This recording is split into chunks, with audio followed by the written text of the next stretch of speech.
প্ৰায় ৩,০০০-৪,০০০ সংখ্যা ছখন সভা বৰদিত হ'ল, মঙালমৰাত হ'ল, এনেকৈ কৈ ছখন আমাৰ সভা পাতিলোঁ। তাৰপিছত আমি এই বিহপুৰীয়া যি আমাৰ নগৰ সমিতি পৌৰসভা আছে, আমি প্ৰায় ৭ কিলোমিটাৰ আমাৰ পদযাত্ৰা কৰিলোঁ।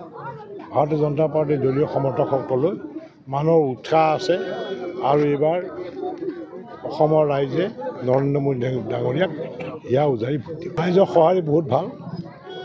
আমাৰ সভাবিলাকত জনসংগম যথেষ্ট হৈছে। কংগ্ৰেছৰ ক'তো এখন মই পতাকা দেখা নাই, অন্যান্য ৰাজনৈতিক দলৰ কোনো পতাকাই দেখা নাই। গতিকে ইয়াত যিমান পতাকা উৰি আছে ভাৰতীয় জনতা পাৰ্টীৰ পতাকা। সংখ্যালঘু ৰাইজৰ ভোট পাম। মঙালমৰাত আমাৰ যথেষ্ট উপস্থিতিত আছে, তাত মহিলাসকলো আহিছে। মহিলাসকল কিন্তু মানুহ কম হৈছে। মঙালমৰাত আপুনি ভিতৰত যোৱা নাই, আপুনি দেখিছে নেকি? আপুনি গৈছিলে? না আপুনি দেখিলে নেকি?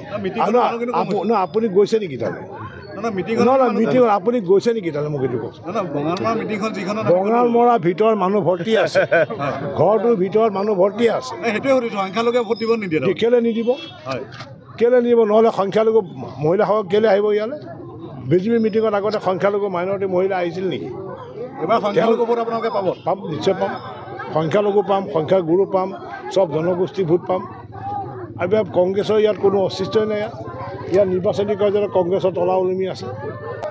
নিৰ্বাচনী তেওঁলোকৰ কাৰ্যালয় ফ্লেগ চেলেগ মাৰিছে, তাতো তেওঁলোকৰ তলা ওলমি আছে। ভূপেন বৰাৰ অফিচ তলা ওলমি আছে। ভূপেন বৰা ইয়ালৈ আহিছে নেকি? তেতিয়াহ'লে আমি কোন আহিছোঁ? বিধায়ক ইয়াত আছে, আমি আহিছোঁ।